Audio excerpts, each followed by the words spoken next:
بسم الله الرحمن الرحیم. سلامونه درنو هیوادوالو، ستاسې د روغتیا په هیله د لیک لوست یوې بلې برخې ته ښه راغلاست. نن زموږ او ستاسې بیا هم د تیر په څیر د تورو لیکل او په تورو کې د جملو جوړښت دا لړۍ په همدې شکل تر پایه رسوو.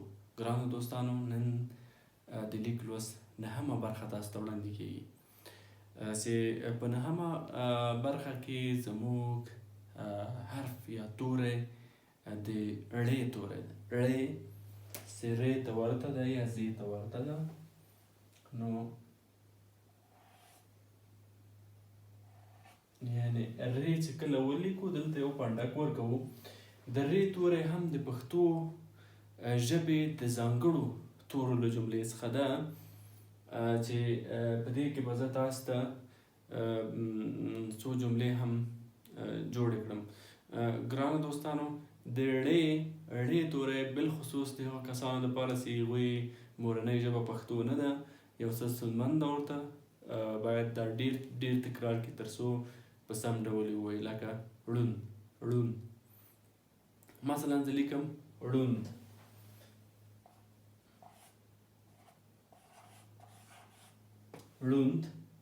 ړوند معنا کور، د دري کور. ړوند هغه کس ته موږ وایو چې سترګې مثلا کار نه کوي یا څه نه ویني، نو هغه ته موږ ړوند وایو په پښتو کې. ړوند. مثلا زه جمله لیکم چې دا سړی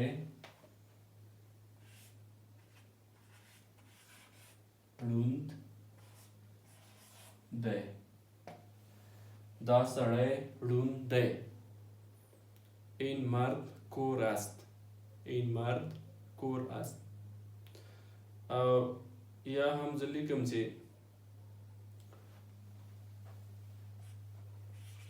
یو زوړ سړی په لار روان دی. یو زوړ سړی په لار روان دی. یک پیرمرد در راه روان هست. نو یو زوړ سړی دلته یو بل ړې وکارول شوه او سړي کې هم د ړې څخه استفاده وشوه. نو یو زوړ سړی په لار روان دی. یک پیرمرد در راه روان هست. او یا هم بله جمله پکې زه لیکم چې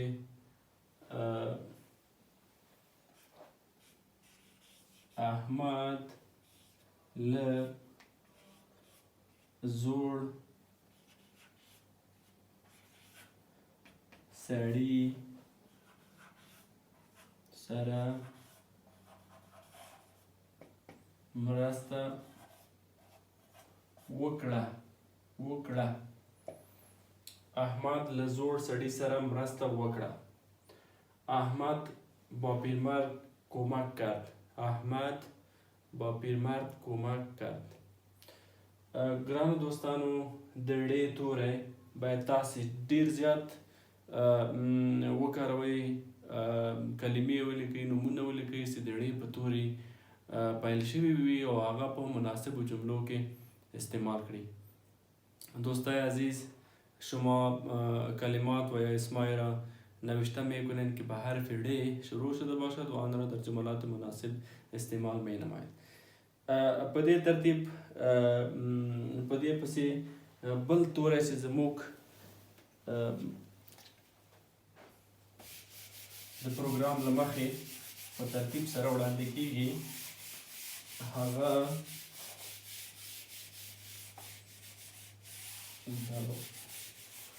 زه پاکم. بل توری زموږ دې ته ورته سي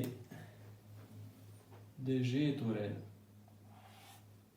درې ټکي زې ته ورته ده، درې ټکي په سر لري. ژ.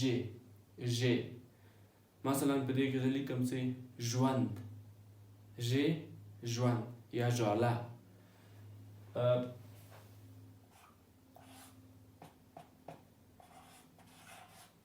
ژوند.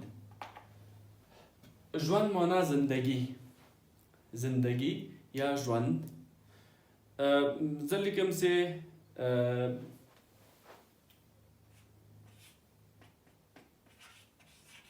ژوند د خدای جل جلاله لوی نعمت دی. ژوند د خدای جل جلاله لوی نعمت دی. زندگی نعمت کلان خداوند جل جلاله است. زندگی نعمت کلان خداوند جل جلاله است. او یا هم بل جمله زه لیکم چې ژ پکې وکارېږي، مثلا ژړا او خندا د ژوند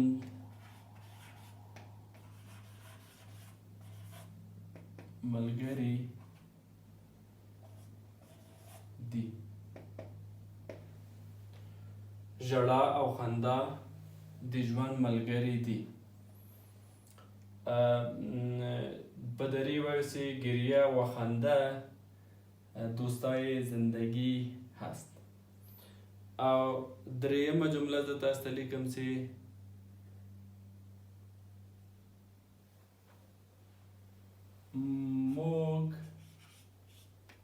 موږ باید خپل ژوند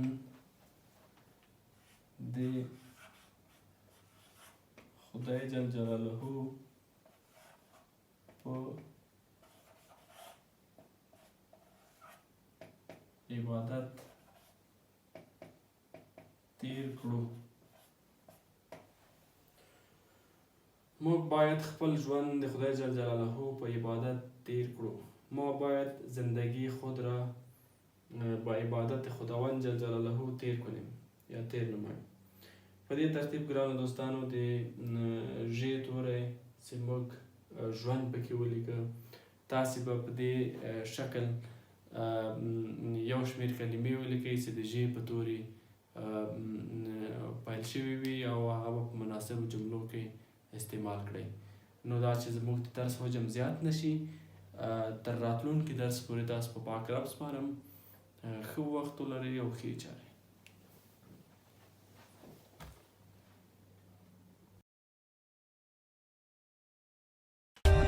For more updates, subscribe to our channel, click the show links and enjoy watching the videos.